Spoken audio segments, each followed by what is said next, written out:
73ನೇ ಈ ಉರ್ಸ್ ಕಾರ್ಯಕ್ರಮದಲ್ಲಿ ಎಲ್ರಿಗೂ ಈದ್ ಮುಬಾರಕ್ ಹೇಳ್ತೇನೆ.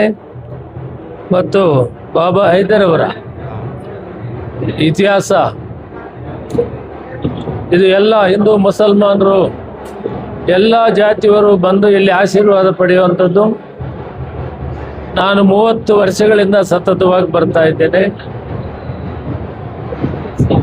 ಹೈದರ್ ಅಲ್ಲ ಅವರಿಗೆ ಪ್ರಾರ್ಥನೆ ಮಾಡೋಣ, ಈ ಬರುವ ಒಳ್ಳೆ ಮಳೆ ಬೆಳೆ ಬರಲಿ,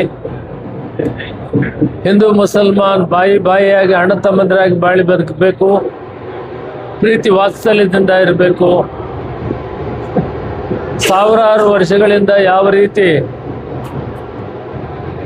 ಈ ಕಾರ್ಯಕ್ರಮಗಳನ್ನು ಮಾಡ್ಕೊಂಡು ಬಂದಿದ್ದೀವಿ ಅದೇ ರೀತಿ ಯಾವಾಗೂ ಮಾಡ್ಕೊಂಡು ಹೋಗ್ಬೇಕು. ನಾವೆಲ್ಲ ಅಣ್ಣ ತಮ್ಮಂದರಾಗಿ ಬಾಳಿ ಬದುಕಬೇಕು. ಆಗ ಈ ದೇಶಕ್ಕೆ ಸ್ವಾತಂತ್ರ್ಯವನ್ನು ಕೊಟ್ಟಂತ ಮಹಾತ್ಮ ಗಾಂಧಿ, ಮೌಲಾನಾ ಅಬ್ದುಲ್ಲಾ ಅವರು, ಪಂಡಿತ್ ಜವಾಹರ್ಲಾಲ್ ನೆಹರು, ಸುಭಾಷ್ ಚಂದ್ರ ಬೋಸ್, ವಲ್ಲಭಭಾಯ್ ಪಟೇಲ್ ಅವರ ಆತ್ಮಕ್ಕೆ ಶಾಂತಿ ಸಿಗ್ತದೆ. ನಮ್ಮಲ್ಲಿ ಶಾಂತಿ ಇರಬೇಕು, ತಾಳ್ಮೆ ಇರಬೇಕು, ಪ್ರೀತಿ ಇರಬೇಕು, ವಾತ್ಸಲ್ಯ ಇರಬೇಕು. ನಾವೆಲ್ಲ ಅಣ್ಣ ತಮ್ಮಂದರಾಗಿ ಬಾಳಿ ಬದುಕಿದಾಗ ಬಾಬಾ ಹೈದರ್ ಅವ್ರಿಗೂ ಕೂಡ ನಮಗೆ ಆಶೀರ್ವಾದ ಸಿಗ್ತದೆ. ಅವರು ಈ ದಿನ ನನಗೆ ತುಂಬ ಸಂತೋಷ ಆಗಿದೆ. ಅವರನ್ನು ಪ್ರಾರ್ಥನೆ ಮಾಡೋಣ, ಒಳ್ಳೇದು ಮಾಡಲಿ ಎಲ್ರಿಗೂ. ಸಬ್ಕು ಮಾಲಿಕ್ ಹೇಗೆ ಹೈದರ್ ಬಾಬಾ ಅವರು ನಮ್ಮೆಲ್ಲರಿಗೂ ಕೂಡ ಒಳ್ಳೇದು ಮಾಡಲಿ.